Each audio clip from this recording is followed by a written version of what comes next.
I'm joined by Dernelle Mascall and Ayanna Russell, both of whom should be household names to football fans in Trinidad and Tobago. The topic of today's discussion is secondary schools football from the point of view of the girls' experience in the sport. And we hope to trace the evolution of the game from when they played at that level to what we would like the game to be going forward. So just a brief introduction of both of them.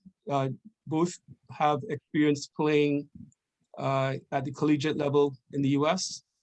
Dernelle, you were at University of Mobile in Alabama and at West Florida. And Ayanna, you also were in Alabama as well at University of Alabama, Birmingham. So let's just jump right into it. What school did you play at, Dernelle? Secondary schools. Secondary school. I played for Moruga Composite, but I attended Cohen Hamilton. So there was an arrangement. Back in our times, you were allowed to. You could attend a different school and play for a school. Yeah. So I attended Cohen Hamilton, but played for Moruga Composite from Form 1 to Form 5. Yeah. And a bit of Form 6 too. Was that because there weren't enough girls at the other school, or the other school just did not participate? Cohen Hamilton is a board school, so we some of the players they actually joined with the Moruga Composite. The second year I think I started playing, but the first year it was it was me alone with most of the girls from the composite school. But I think it was probably 2 or 3 years after we actually merged with more players joining. And Ayanna played at El Dorado? Yeah, I attended El Dorado. We had a combined team actually. I attended the brown, but the blue El Dorado, well, I guess it's East now, El Dorado East and El Dorado West. I attended brown and I played with the blue. So we had a combined team. So I attended both El Dorados actually. El Dorado brown for 5 years and El Dorado blue for 1 year. Yeah, 1 year. What was the fan support like at the time that you played? Good. We had a very good fan support because back then it was actually very competitive. It was Blue Thunder, El Dorado Blue Thunder. So we had the boys intercal and the girls intercal also. So we had a nice fan base there. We had things we used to combine with the boys when they played. So we got the support and we had a pretty good team in the east side. So we got the support. Bearing that in mind, so when you compare when you went to the US, how would you compare the fan support of your collegiate institution? Nah, not even close. Not even close. Football in the US is huge. From you turn 3 years old, you have a fan support.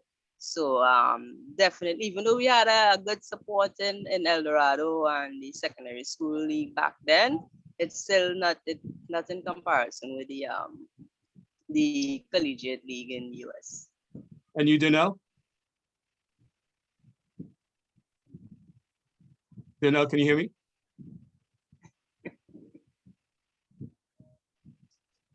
Well, I think we lost her for a second. But yeah.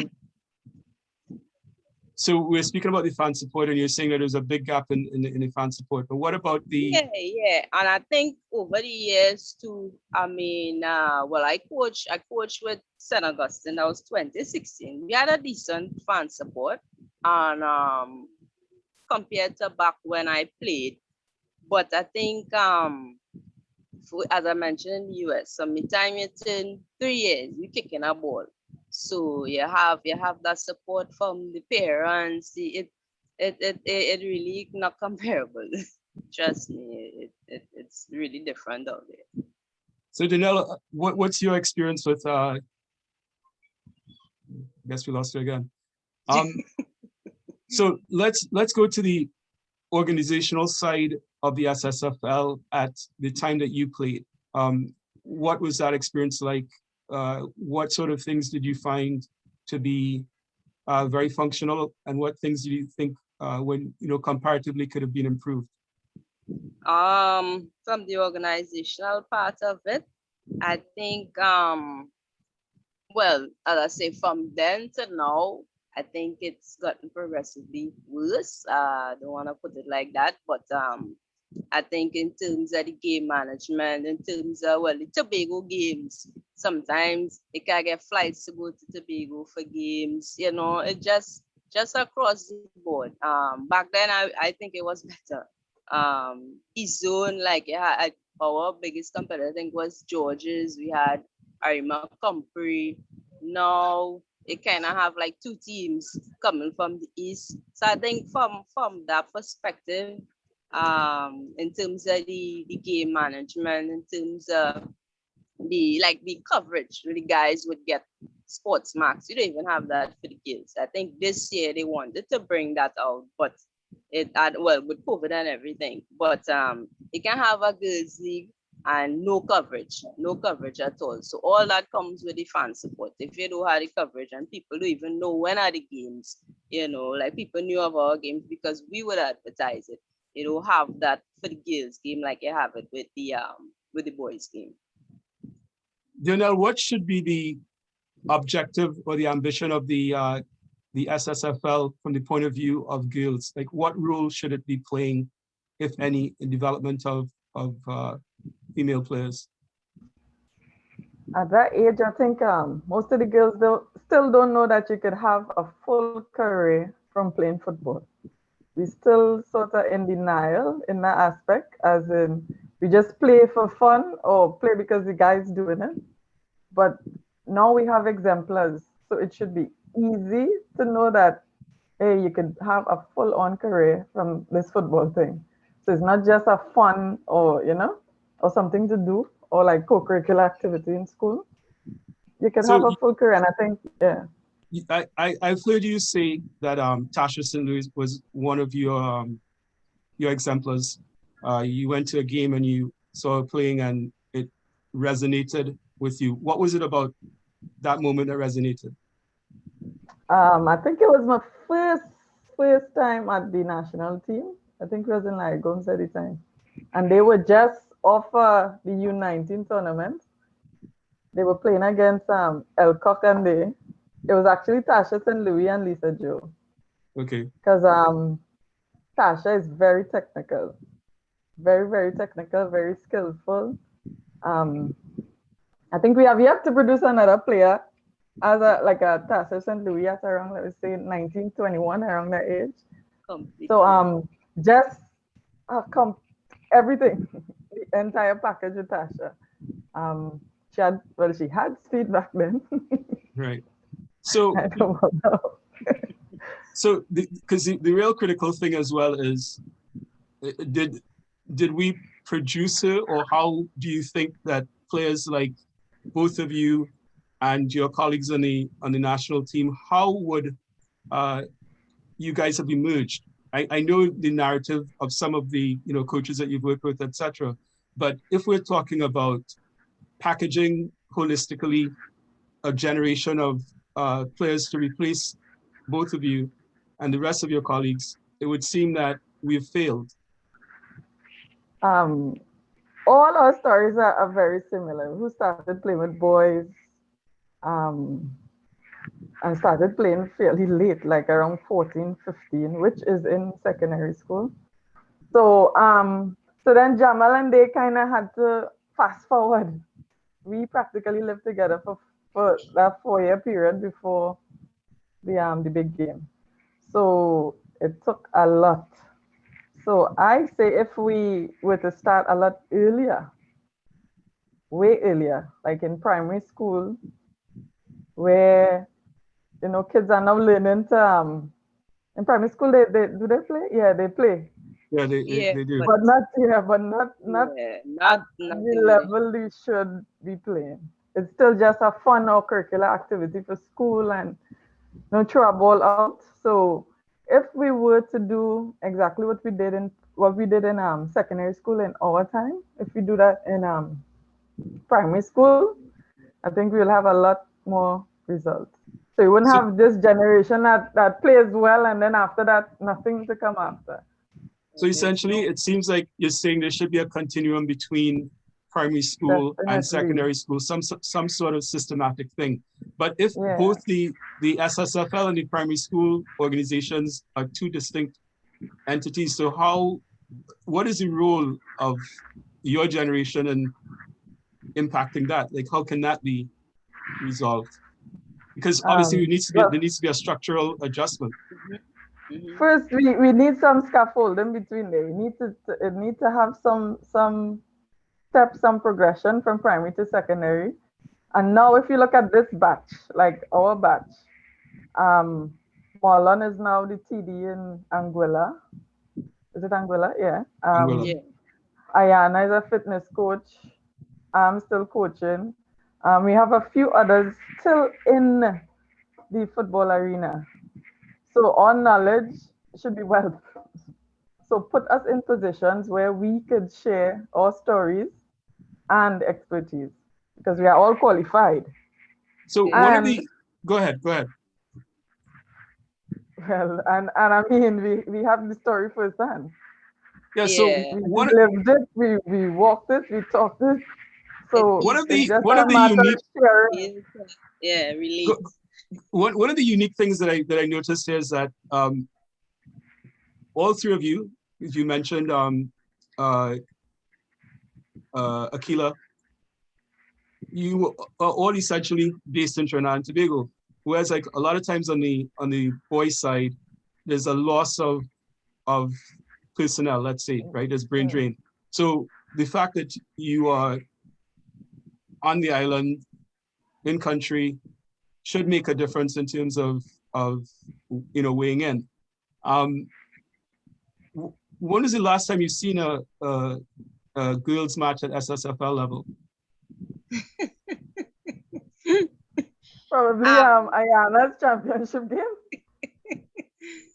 yeah. That And long? Yeah, yeah. that was What year was that? 2016. That was 2016.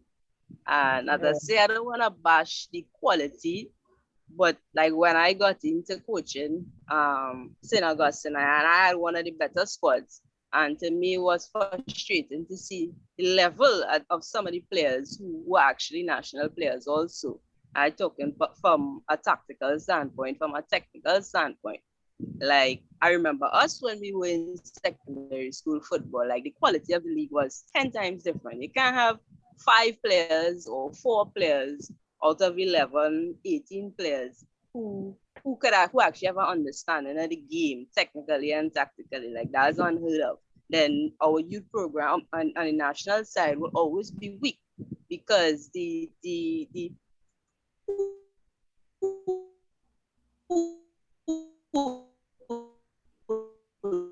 I think we lost it. would come from the secondary school football league. And if it was a proper functional league, then if so the level. Yeah, so we just spoke about visibility of the game from the point of view of fan support. And I recently was looking at some footage of the women's league in St. Kitts. They were obviously playing during the pandemic, which is an interesting discussion in and of itself, considering the pause in sporting activity in Trinidad and Tobago. But the quality of the football was poor, but it was televised. So here you have a sort of a contradictory narrative, right? You have visibility, and exposure, but not a high level. Right. Mm-hmm. But yet still, we know that St. Kitts has improved as a regional competitor, and perhaps their approach of trying to give exposure and maybe sensitize the public, because the commentary was very serious commentary. It could have been as if it was a pro league. Do you think then that part of the initial mission of the league has to be to really spread and perhaps define what the mission and role for the girls' side of football should be? because, we just mentioned the absence of sports max or any other sort of televised presence aside from highlights. And I know that in the media coverage, oftentimes you'll read 6 or 7 paragraphs about the boys' results and the development of the game. And then there might be 2 lines on the result from Team A playing Team B on the girls' side, which, strikes me as essentially a reflection of the problem. So whose responsibility is the technical improvement? It starts from the top, to be honest. Like, and I'm not just talking about, we have too much separate leagues. We have the primary school league, we have the secondary school league, then you have the national. On its own. Yeah, like everything functions on its own. We have to start to tying everything together. And like I said, it starts with for me with TTFA. Like as Dernelle mentioned, you have myself, you have Dernelle, you have probably a couple other coaches who are, able to coach, to do fitness training, etc., etc. And we have to start to tying these things. Like we have to, the primary school league can never be the primary school league. I'm not even sure, like, do they play 12, they play 11v11, or is it a smaller No, set? small-sided. Smaller side, right. Which in itself is progress, because there was a time when that wasn't a clear. That's why I know. Big, They were right? playing full field, like that's unheard of. You can't have those kids playing. So that's where the development comes from. We need to have some organizational structure in order to even start talking about sport mass being interested in covering women's football, And So another thing with that too, there were a bunch of players, like for 2 years in a row. I think it was Maruga RC won the National League twice in a row. Yeah. And it never had a player from that team on the U17s, no on the U20s. So you just lost that entire crew. Lost, never to be seen or heard again. So from a recommendation point of view, should the SSFL on the girls' side be looking to have a futsal competition instead of trying to be ambitious and match what's happening on the boys' side when the level of development is not compatible? Because we know that futsal is a good environment in which to develop the necessary skills to advance to the more sophisticated aspects of the game.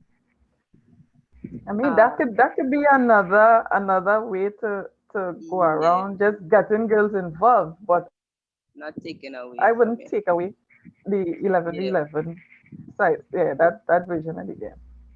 And the problem I think is really tying in everything. Everything together, yeah. Because we have too many players, we're losing too many players along the way.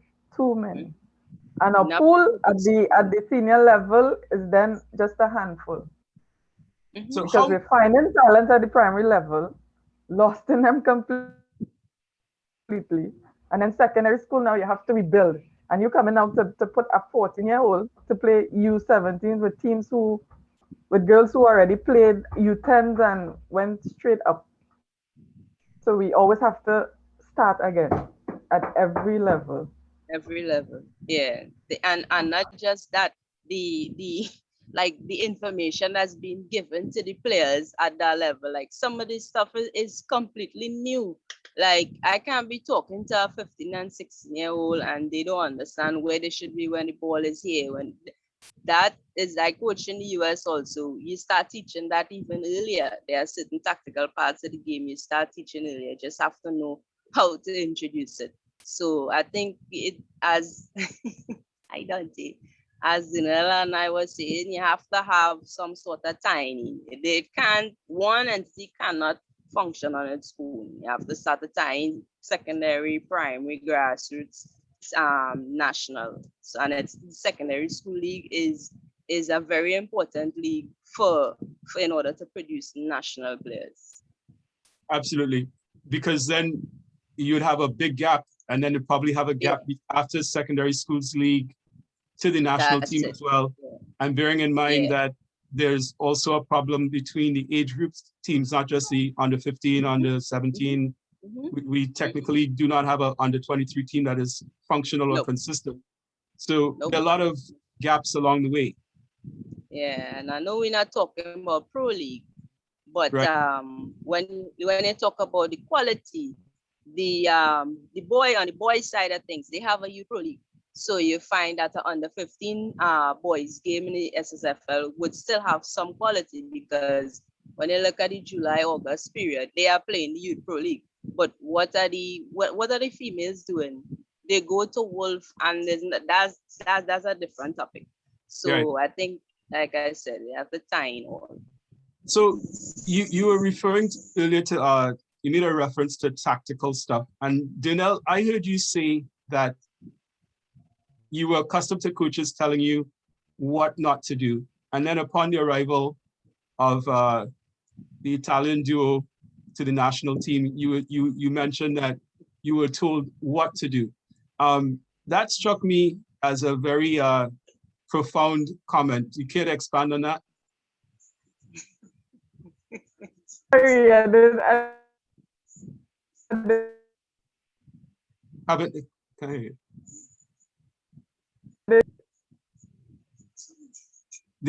We may have lost the audio a bit. Yeah, The mic is off, right? your mic off. Yes. Yeah, I see. All I heard was the Italian duo. Yeah. So what I was saying is that Ayanna was speaking about the tactical component of playing at the secondary schools level. And she was acknowledging that there were already technical deficiencies. And then it made me think about the comment I heard you make in reference to you were accustomed to being told what not to do from a coaching perspective. And I assume you were referring to the tactical component of the game. But that the arrival of the Italians meant that you were getting information that was what you should do. And that struck me as a very interesting and profound comment, and I wanted you to elaborate on that.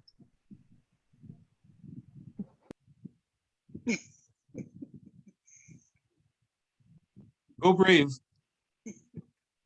Unmute. You're on mute again.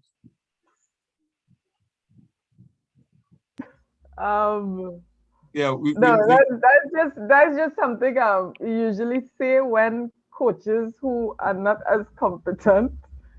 Because we have had some coaches who came in and everything was French to us.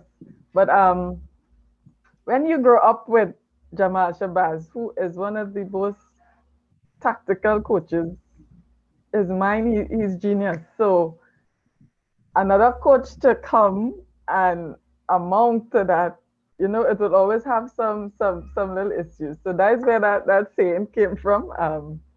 We always told what was the comment? The comment was what to do, what not to do. Right. Yeah. So not to say that what the Italians brought was even anything strange, but they paid particular attention to fine details, and that's something we took for granted. Like just as simple as angles and playing to which foot. That made a huge difference in the game. So the knowledge we got from the Italian duo did some wonders for us. I'm surprised to a degree to hear that because, well, let me rephrase that.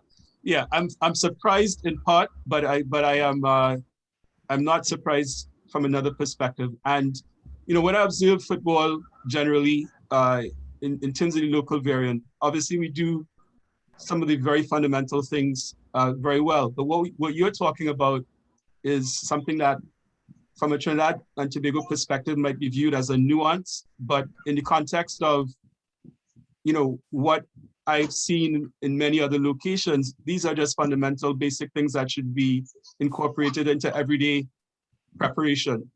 So how then, it seems that you're suggesting that part of the problem, because you're talking about at a national team level, so therefore I'm assuming that in the lower echelons of the game, there are some deficiencies in terms of how information is being delivered and what is being emphasized. So the question is, what is being emphasized? I think it all comes down to coaches' education as well. And like we mentioned before, even tying everything in, you could go back to phys ed class. As simple as teachers just throwing a ball out for kids to just play and kick. When we should start paying attention to it even then, if we're really serious about the thing. We need to start paying attention to even those kids at that level. From PE teachers to coaches, coaches education plays a big part because you send a kid to an academy where coaches might know something, but it's ancient. Like the game evolves every single day. It's probably next to medicine. You know, every week is something new, and we kind of stuck in our old ways and old trends and Yeah, that kind of thing. So that coaches education plays a huge part in it as well.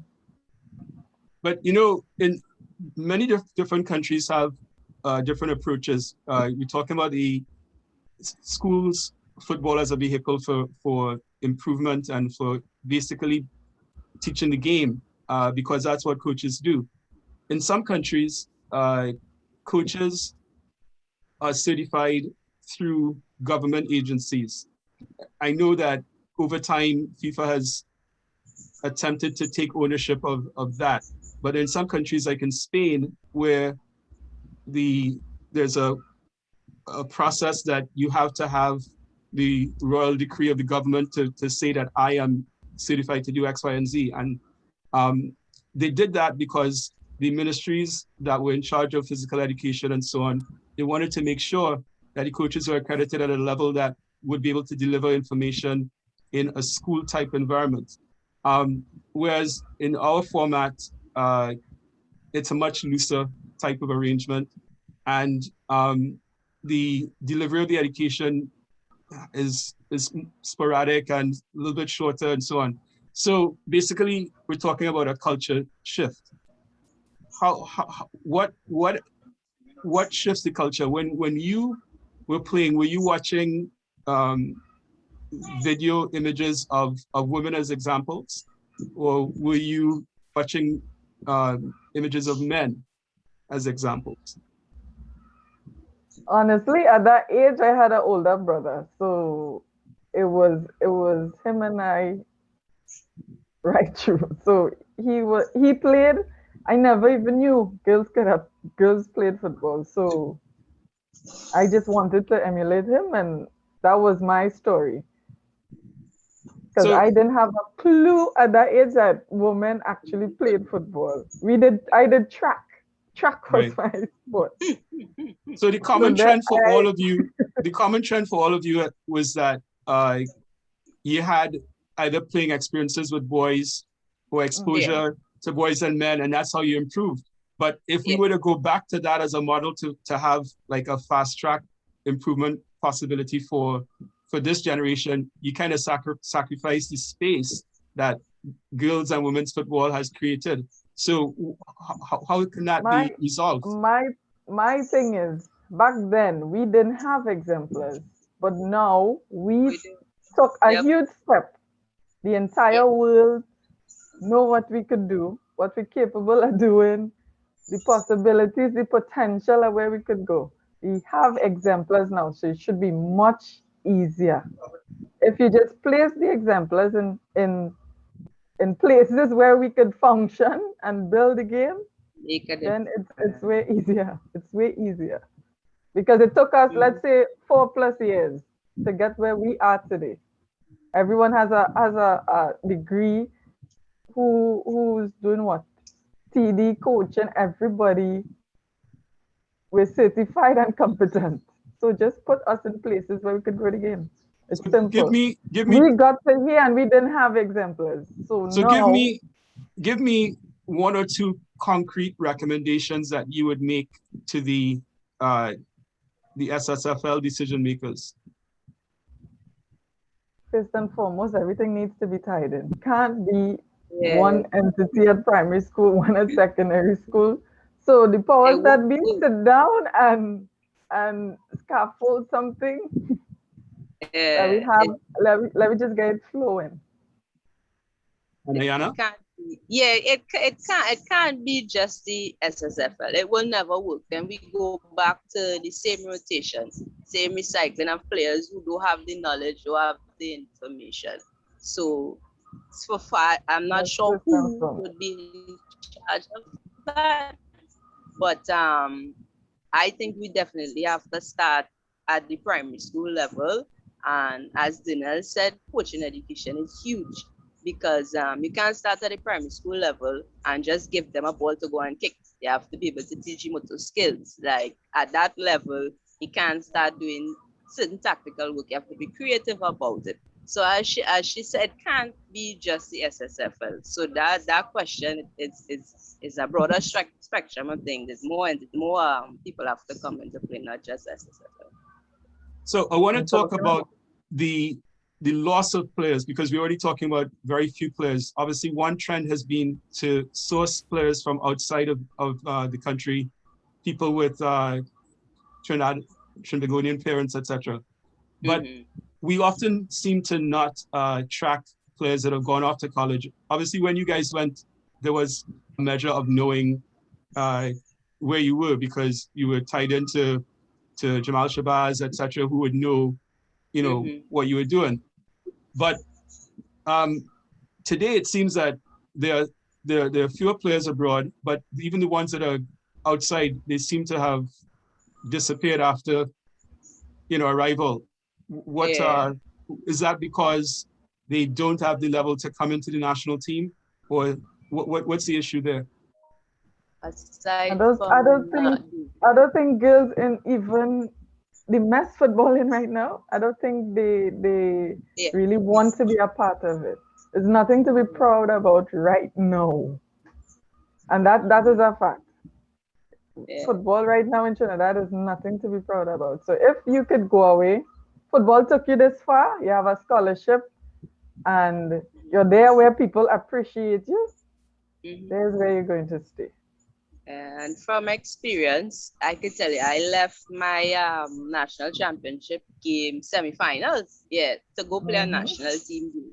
Like if I probably rewind it and looking back, that was probably not the best decision, because as she say, out there they appreciate you way more than they do back here. So you're saying you skipped playing a national semifinal game? Yes. Yeah, yes. and it was against Kenya Continent. Yes. So both of them actually skipped the So the sacrifices that we made, for me to tell a player now to do the same thing, it would be very difficult, because what they have nothing to look forward to right now coming back. No pride. There's no pride in representing the national team right now, because it's just for a tournament. There's no longevity in it. So it's hard to convince, the players. So it's not necessarily the talent. It's just like, what are they coming back to do? Say they play with the national team. That don't make sense. But at the same time, it seems that the league itself should be tracking what the players that played in the league have graduated to. Because when I go to the league's website, I don't see a currently updated website. I don't see promotion of here are the people that have passed through our fields. If you go to Ayanna, how much caps she has? Say again? Sorry? How much caps do you have? We don't have a clue. No idea. So that's actually a good point, because this came up as I was preparing for this interaction with both of you, because I couldn't confirm how many caps you had. Right. Yep. So so why, let me ask you that, why is that? Nobody cares, I guess. No, in our time the game was very different. We had to wear men clothing. We had to fight that battle. But my thing is, we took it up a notch. So my thing is build off of it. But now we're back to square one. So which men have been fierce advocates of the women's game in Trinidad and Tobago? Men? Yeah. Because I'm saying, like, if you had to point to prominent people who were involved in in football. Jamal Shabazz. I'm not So- gonna say it. So is it a Jamal- constituency of one? Is it a constituency of one person? I mean, in terms of putting everything on his back, there's Mal and there are other people, but no, yeah. If Around, but he say one, is it he's the would guy. be Jamal because he's the one who would come out and say, you know, well, this is the case and show support and you know, like that's what I think Give the that's one girls area this. that he think he failed in because when he started to see how we were progressing, he wanted to give us the opportunities, you know, like, well, all right, this is, I told you go get a scholarship. I told you do this, and you will come back and take over the program because it's not a favor. You are competent enough to do it. And as it's not just me and Dernelle, there are other people who are competent and able, they experienced enough to do it. So At I think, least 90%. At least Yeah. 90% I work. yeah, and I can't say why it has not been done because when you look at the state of women's football right now, the national team has a tournament coming up October, don't know, I think September, October. And it's not like it, like there are many other things you could do off the field, like while they are sorting out different things. Like as you say, there's that you could start doing database talent identification. Who's available, who isn't. So it's a lot to do that I think we are capable of doing it. And I think Jamal is one of the people who would come out and say that he thinks we are capable of doing it because through experience, through education, you know, it's just a matter of giving us the opportunity. You know? Yeah. If you had to do it all over again, would you be in Trinidad and Tobago or would you have stayed abroad? Home is home, home is home. Yeah, is I home. mean, home is home, and that's the sad thing about it. Like I was out there, I was coaching college. I had a pretty something secure, and I came back here, you know, because at the end of the day, you want to give back. Home is home, you know. Sometimes it's not about the money. You're seeing the situation where Trinidad football is not where it needs to be. Like we went through so much, you know, and then to see we back to nothing, honestly, to nothing. Like we're not even the top team in the Caribbean anymore. And that's hard to swallow. Like to me, we're not even top three, especially at the senior level. And that is for what we've been through and what we had to endure to get to the top. It is sad to be honest to see that's where we are now. But as the let's say home is home, and I guess that's probably our biggest It's like it's like biggest being for trapped, right? me, not me, home is Yeah. yeah. Home is home. So it's difficult to see. Go Yeah, ahead. to sit Look- and look- watch and you could make a difference. So Yeah. Looking forward, one of the things that I mean, you mentioned this earlier, the gap between Trinidad and Tobago. As far as you understand it, do you have a sense of what the talent pool is in Tobago, or if we even come close to even scraping anywhere near the surface? Because if I we're worked with losing, youth teams, okay, and 8 of the starters, 8 of the 11 were from Tobago and solid players. Back then it was just what 2 or 3 of them? Yeah. Yeah. But in Tobago, that's the future right there. so That is that the future, no doubt.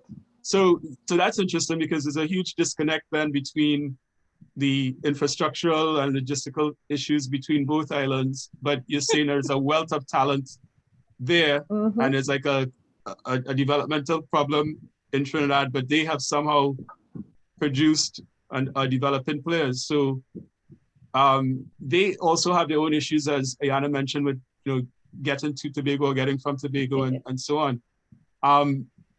What is the solution for that? Should they play separately and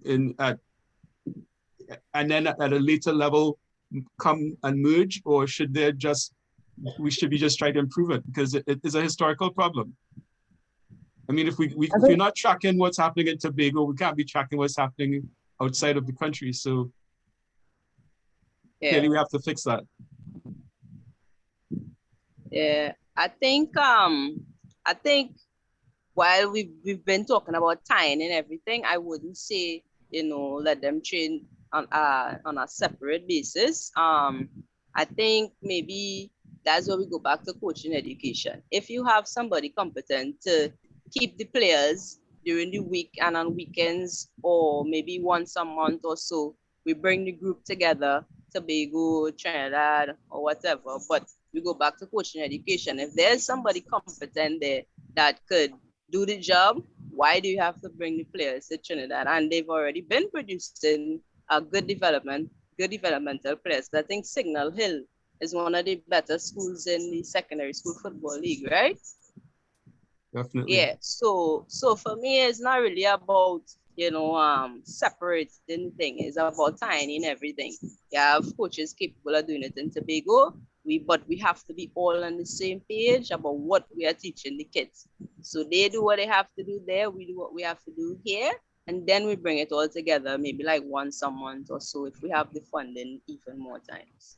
So What's been the most difficult conversation you have had, either one of you's had, about women's football, when you've tried to make a proactive representation? What's been the most difficult thing? the most difficult thing, I think, from my point of view, convincing them that we are capable of doing it.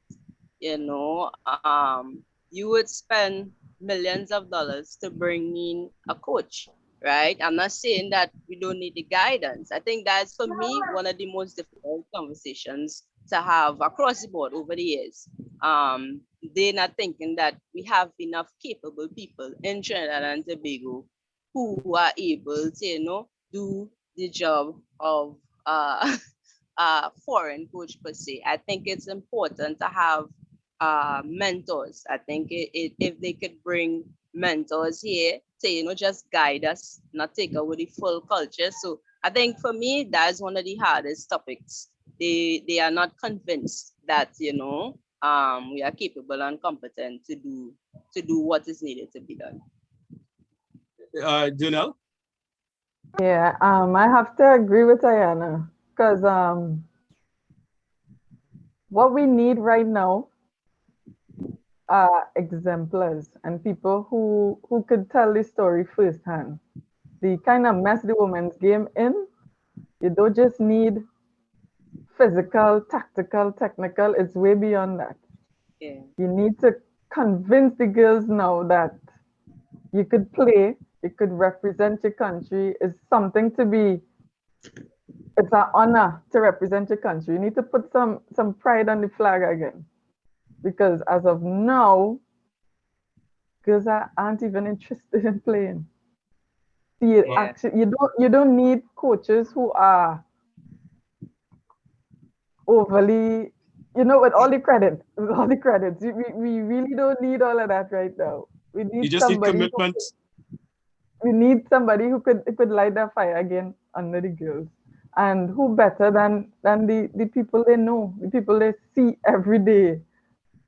They need living examples.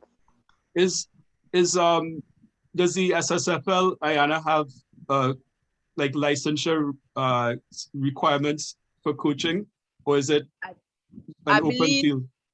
I believe it's the C license, because I don't think much. I think the B license was something relatively new. So I don't think most SSFL coaches have the B license. So I think across the board is the C license. But and to me that like the C license, so to teach half of what you need to deal with SSFL students as teenagers, So, and as I was saying, half of what we are dealing with is not on the field, it's off the field. So it can't just be the C license. Coaching education is huge, and we need to start to put more things in place to be a SSFL coach, primary school coach, national team coach. So you're saying like more holistic management, structural, organizational. In my time in coaching, it's been more management than on the field. Because if you don't take care of the simple things, and from the working with the Italians and different coaches, we don't take care of the simple things, eventually they come back and bite you. Yeah. So I think, yeah, more holistic courses, like recently the Sportity had a conference with different coaches. I think Usain Bolt's coach was there, one of the netball, different coaches, different panels, biomechanics, sports psychology, etc., etc. All topics that as a coach, especially in the secondary school football league, because they don't have the money for a psychologist, they don't have the money for a nutritionist. You have to have some sort of knowledge to be able to, relay that information to the players. So yeah, definitely across the board, it needs to be not just a coaching course, then something broader. And that takes me to this point that was raised in a separate conversation. The conversation was about, in the US, if you were to interview, let's say one of your past college players was to be interviewed after a game. In the US, it's very fluid. The players are able to speak and to elaborate and so on. Part of developing self-esteem for girls as well would be to really expose them to that sort of thing as well, not just the on-field thing. And there's a symmetry there, right? Like if you're confident in your off-field, it reflects on what's happening on-field, and you grow the person completely. What I want to know is, the game is moving forward. I just saw that Puerto Rico is going to be playing Uruguay. Both places, are like relatively lower end of their respective confederations. Uruguay, South America is not that prominent. Puerto Rico obviously has some US influence, but still it was not what we were. When you see things like that happening and we are effectively at a standstill, because I can tell you that kind of, exchange is only going to be proliferating and happening to make the competition gap even broader. So it seems that money is also a factor. And if there's not money being pumped into sufficiently into the male side of the game, then it also raises the issue of lack of equity, which is a big issue the U.S. women's national team was addressing in terms of pay and allocation of resources. So that's something that might be beyond the TTFA. So what kind of an appeal can you make to the broader corporate element? Because you're obviously consumers, right? Yeah, but that's difficult, because what do we have to convince them? What product? Yeah, like product? we don't really have anything to convince them that it's time to get on board with women's football, etc., etc. But as Dernelle was saying, with the seeing, like if a young player see, like looking up to us, then they say, well, I have something to look forward to. For me, we the media being able to stand in front of the media, I would use the players, because that's really the only thing we have right now to bring in a corporate sponsor. I would use the players, but we, even at the national level, some of our players don't know how to use the media to their benefit. So I think being able to educate them in that area and show them that, hey, we have an opportunity here to get sponsors on board, but all of us have to be on the same page, because I don't think we really have anything else, to bargain with beside the players, beside the youth who actually have no future in football in Trinidad and Tobago right now, and the few seniors who, as I said, they just watching the game pass them by. So in my perspective, I think use the players, teach them how to use the media to their advantage and not their disadvantage. So yeah, that's the only thing I could think of. So I had promised myself that I wasn't going to ask this question, but you just took me there, because you're talking about missed opportunities. And I have to say then that would it not have been the case that qualification for the World Cup would have likely transformed that? Or am I imposing too much on you? And would it be what happened with the men?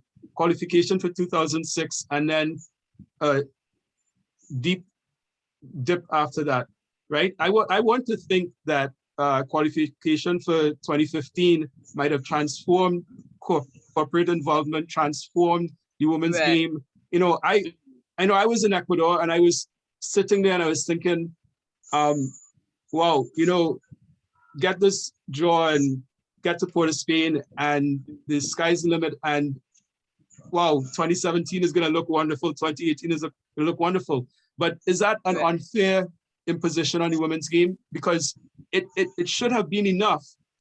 Almost qualifying should have been just as good as qualifying. Obviously not on the field, but in terms of people's interest in improving the game. What are your thoughts on that?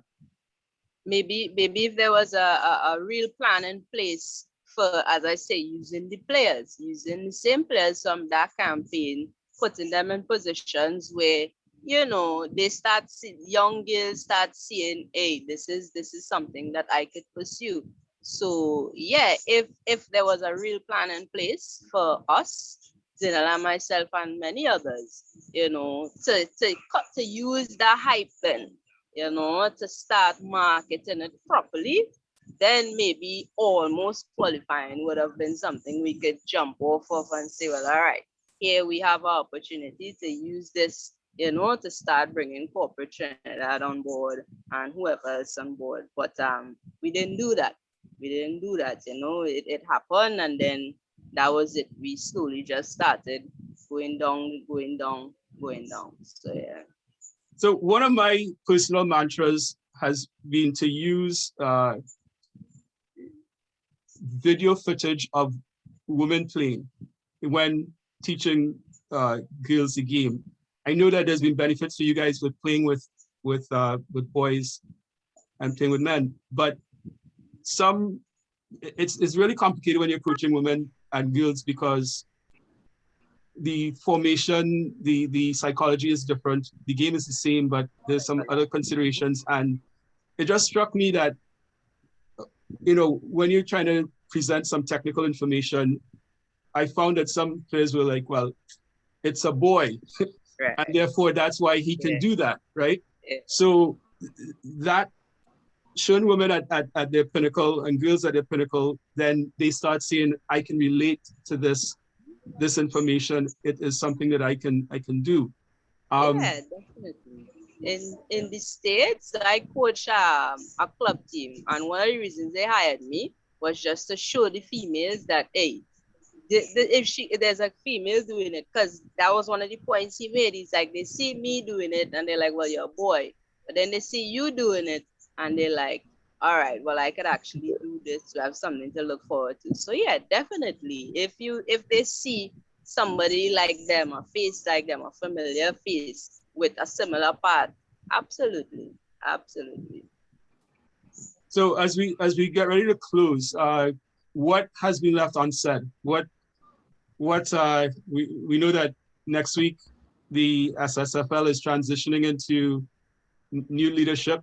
It's a new era, but we don't know if there'll be radical change. I know that each candidate likely has a perspective on, you know, what they, you know, would like to implement, but it always comes up against what is the reality in the country. And it always seems to be a very kind of factionalized environment with not everybody pulling in the same direction.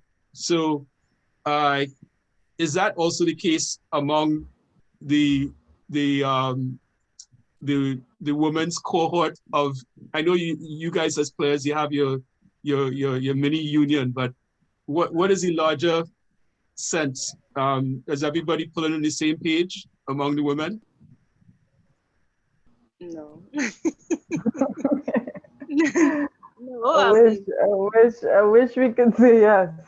Plain and simple, no. Like even U17 level, you senior team level, everybody is a different language. So definitely not on the same page. And that's why it could never work. It will never work if everybody is on the same page. That's a problem, not just in SSFL. That's a problem on the whole Trinidad women's football in Trinidad. And that's one thing the Italians brought to that level of professionalism, because the U15 coach was the assistant to the U20. Yeah.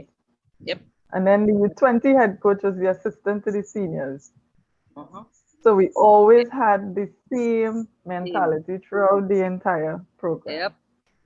From the pre-warm-up to the, the actual game, it's the same. So from a young youth level, you already understand what it is to be a professional. Mm-hmm. And what it would take to be a senior. Yeah. That I have to do this. Right. So, yeah. What were they doing on the ground? Like, were they also out scouting, scouring the country for looking further afield than the other coaches? Yes. What kind of things did they add? The assistant coach played in Wolf. Yep. Yeah. Yep. Yeah, I missed that part. She did what? She played in the Wolf. Ah, wow! Yeah, I didn't know that. She played in the Wolf League. Played in the Wolf League. Mm-hmm. Do you know what they thought about the SSFL officially or unofficially rather? Did they see games? I'm not sure. I'm really not sure if they saw official games. But I don't think they were too impressed, because like I said, some of the youth players that were still playing SSFL were they were on the U20, I believe. So I really can't answer that for sure. I'm not sure if they saw actual games. Okay. Well, it's already positive that one of them was playing in Wolf. I mean, that's a statement. Yeah. So final comments to you're both very accomplished players. Dernelle, I think you are still the record holder, well, assist record holder at West Florida. I believe that hasn't changed. And obviously both have done amazing things, particularly considering the time period in which you emerged into the game. I don't think I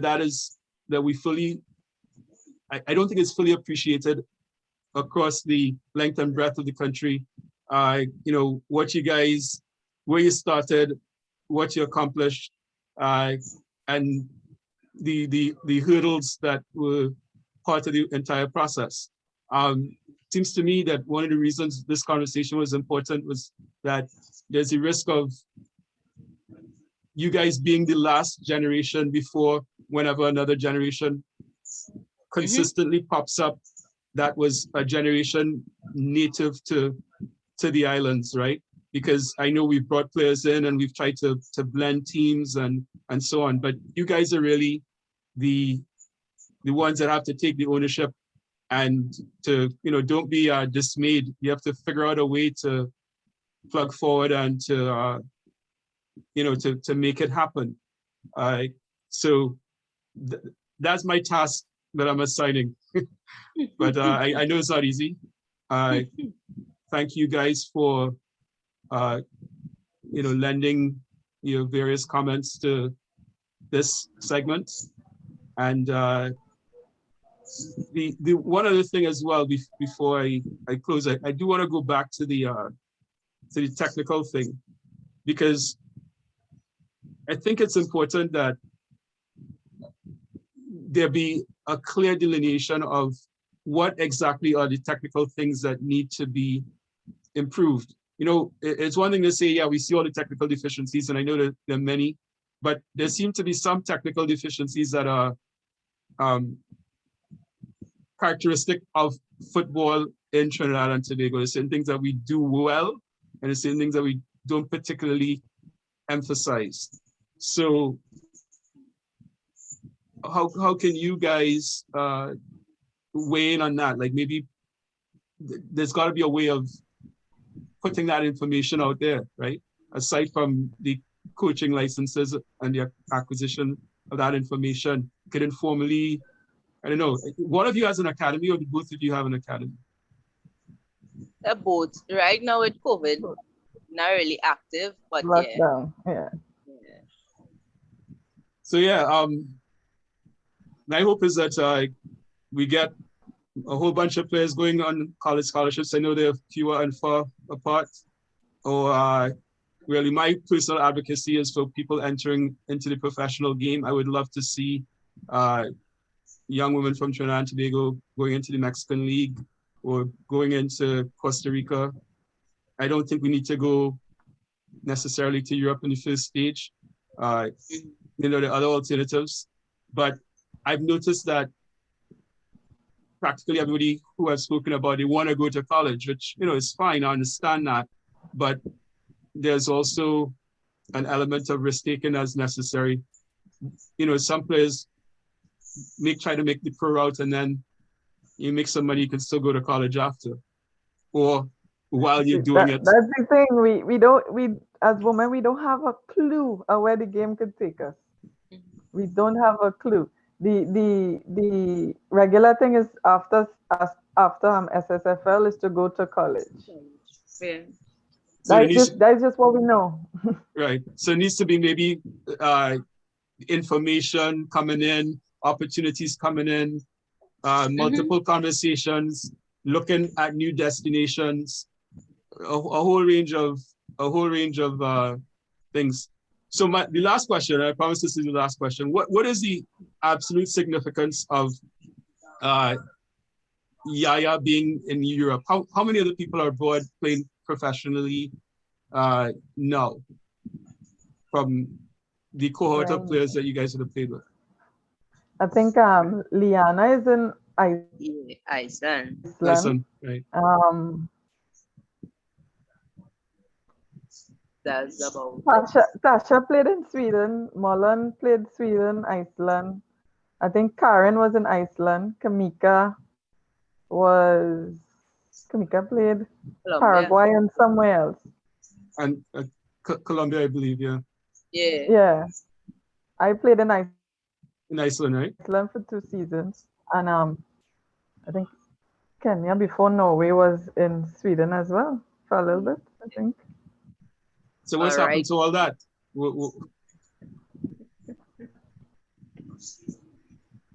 Were those opportunities generated just on an individual level, or was there somebody coming to the group entirely, or through the federation, or through Shabazz, or through some advocate and saying, okay, here's the opportunity? Was it opportunities that were generated from being in the US? I think most of it was from playing in college. Okay. Because there you're way more exposed to scouts and who have their network, coaches with their network. Because with my school, they used to actually do exchange with some teams in Europe. So they send college players over, they send seniors over, that kind of thing. Okay. So they had their own network going. Well, I want to thank you guys. For the federation, I don't know. So I'm getting the sense that there's not a whole lot of optimism in this mix, given recent history.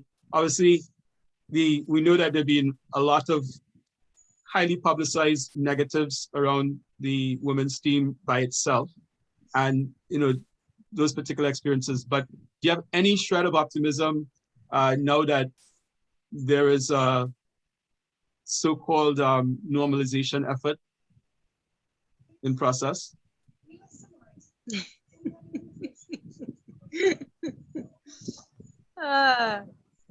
Seeing is believing, seeing is believing. I think I'm all talked out. Right. So yeah, the optimism can only come when the action is put into place. So yeah. Fully understood. Media too has a huge part to play with it. In what way? Because all right, we already down and out. All right, I'll share one of my experiences with the U15s we had, which was I think was October before lockdown. The U15 girls had an exceptional tournament. Exceptional tournament. We had fans. Stadium was even full. Played right at Cuba. Stadium was full. We had parents on board. Everything was smooth. We had a little, a little silver lining there. And then next morning to read, they lost the final game to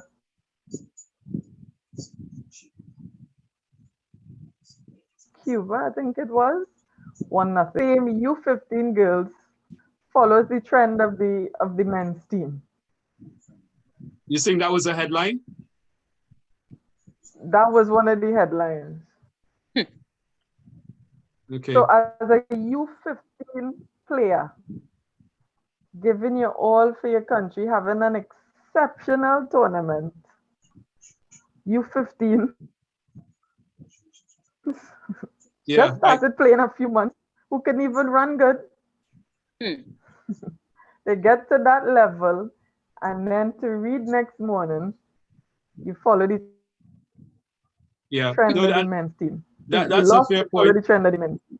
That is a fair point, and I've observed that with some of the headlines that emphasize, like, X team whipped Y team by this number of goals, the other number of goals. When depending on the setting, the real focus should be on development, not on the scoreline. But you guys are challenging me to end this, but there's one point I must go back to. Some years back, there was the men now have the Ascension tournament, but some years back there was a tournament that was a highly attended tournament, where the teams were split into, like, I don't know, maybe 6 teams across the country. And it was during the period when Brent Sancho was Minister of Sport. There was a lot of sponsorship, and I forget what it was called, but that seemed to be one of the peaks of women's football activity.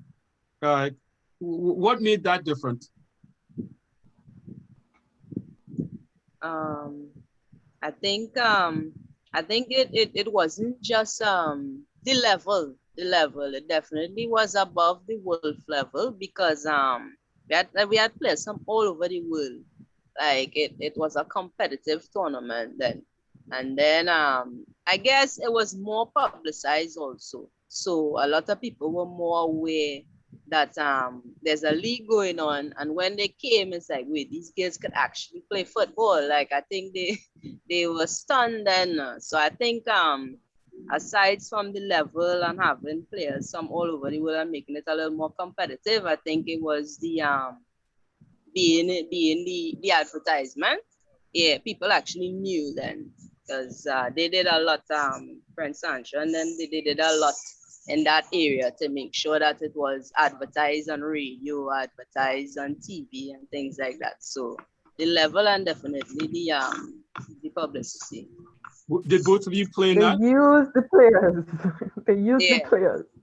We actually had a draft before that whole league. Yeah. Where the same national players. Yep. Yeah, I remember the following it. They knew. It seemed to be a very exciting vibe around the game. It was something very unique. Yeah, it was. So, I mean, can that be repeated? It seems that it worked once, it should be able to work twice. Yeah.